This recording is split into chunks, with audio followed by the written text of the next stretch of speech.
বড় মাছ কাটতে পারবা? কে পারুম না, দেখি মাছ দেখি। ও মা গো, মাছখানা তো আনছেন ভাই বিশাল। তো বড় মাছ তো ভাই কষ্ট হইবে কাটতে, আমি একটু বাড়াই দিন। কারণ চা খাই আইছে। হ্যাঁ আপনি ওই দোকান আছে চা খাই আন।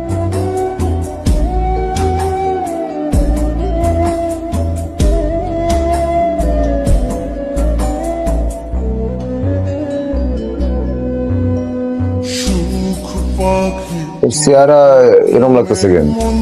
কিরম লাগতেছে? কই না তো কি হয়েছে? কিছু হয় নাই। ঝামেলা তো কিছু একটা হয়েছে। কি এর ঝামেলা? কোনো ঝামেলা নেই, আমি জানতো যাই গোসল করে আন, আমার রান্না শেষের দিকে যান। কিলো আসমা, বাড়িতে আসিস নি? ও তুই আয় ভিতরে, আয় ভিতরে ববি নে। ভিতরে যাবো না রে, আমার মেলা কাম আছে। 2 দিন ধরে কামে যাস না কেন? তোর কি শরীর খারাপ নেই? হ 2 দিন ধরে শরীরটা অনেক খারাপ, এদিকে 2 দিন ধরে কামে যাইতে কিনা। কি রে, কোনো সুখবর আসেনি? তোর আমার লেগে দোয়া করিস। দোয়া তো করমু, আগে মিষ্টি খাওয়া, তারপরে না দোয়া করমু। খাও মনে, আমি নিজে যাইয়া তোর বাড়িতে মিষ্টি দিয়ে আমু, হইছে? আচ্ছা ঠিক আছে, শরীরের যত্ন নিস, বেশি কাম কাজ করিস না, ঠিক আছে? আমার কাম আছে, যাই রে, অন্য দিন আমনে। কি যন্ত্রণা হয়েছে? কি হইছে কি, আমি একদিন বাজারে মাছ কাটতে গেছিলাম না, মাছের পেটে একটা জিনিস পাইছি, আমার মনে হয় কি জানেন, স্বর্ণ। কসকে কই জিনিসটা কই দেখা? এটা তুই কই পাইলি? এটা তো মনে হইতেছে সোনা। আরে কি মনে হইতেছে? এটা তো পুরাটাই সোনা। কোন এটা বেসলে মেলাটি আপন তোর আর মাছ কাটা লাগবো না, আমার এই ব্যাংক চালাইতে হইব না। আল্লাহ আমগুর দিকে তাকাইছে, আল্লাহ আম করে দেখছে আমগুর সন্তান মানুষের মতো মানুষ হইব। বউ কোন জিনিসটা ঠিকঠাক রাখছোস? ও রাখছি। আচ্ছা তোর কাছে কত আছে? 4000 মতো হইব। কা দে কেড়ে দে। টাহা দিমু কামনারে, টাহা দিমু কামনারে, টাহা দিতে পারবো না। এই এরকম ফুলের বেশে জিনিসটা বেচতে গেলে কেউ কিনবো নাকি সন্দেহ করবো, নাকি ঘরে ভিত্তি রেখে দিবি? ওই জিনিস করেন মধ্যে রাউন্ড যাইব না, আপনি একটা কাম করেন, আমাদের পেয়েছে এটা ফেলে দে, চেড়ে দে।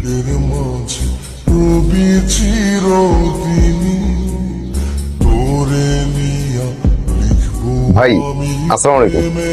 ওয়ালাইকুম আসসালাম। ভাই স্বর্ণের দাম কত? বেচবেন নাকি কিনবেন? বেচবো বেচবো, কেনার সামর্থ্য নাই। জিনিসটা কই দেখি। হাতে নাই। জিনিস সাথে নাই, আপনি দামাদারি করতে চলে আসছেন। হাই, স্বর্ণের দাম তো এখন খুব চড়া।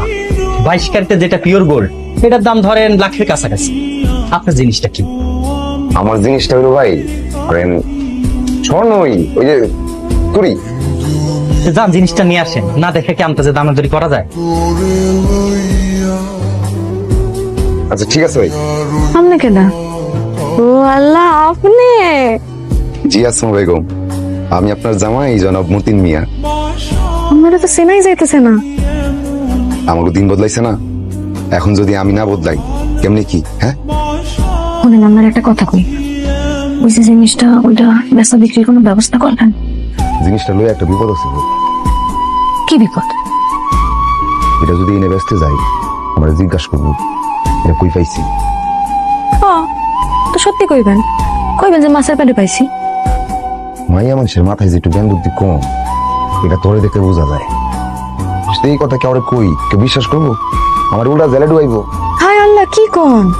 আরে গাধা, এটা তো অবৈধ, অবৈধ বুঝছো? সুরাকার বাড়ি যে নিয়োগ তোরাতে আইছে। আর বেসাও যেত না, রাহও যেত না, বেসলেও বিপদ, রাখলেও বিপদ। কাকা স্বর্ণের দাম কত? লাখের উপরে রে বাবা। কাকা লাখের উপরে লাগবো না, আপনি আমারে 90,000 করে দিন। হ্যাঁ মিয়া, পাট পার কেনা তুমি না যে তোমার দিচ্ছে, এটা তো স্বর্ণের শও নাই, সীসার উপরে স্বর্ণের রং করছে। না চাচা মজা করতেছেন, জানা একটু দেখেন চাচা। আমি মজা করতেছি? হ্যাঁ। 30 বছর ধরে স্বর্ণের ব্যবসা করি, তুমি আমার সোনা শেখাও? এলাকার পোলা দেখে কিছু কইলাম না, তা নাহলে কিন্তু পুলিশ আইতো এখন, তোমার ধরে নিয়ে যেত, বুঝছো? আপনার মনে হয় কোনো ভুল হইতেছে, আরেকবার একটু জায়গা দেখেন না চাচা, আরেকবার একটু। আমি ভালো করে দেখছি। দেখেন। তোমার জিনিস তো তোলাই পুরো, যাও তো। দেখেন ভালো করে দেখেন চাচা, একটু জান।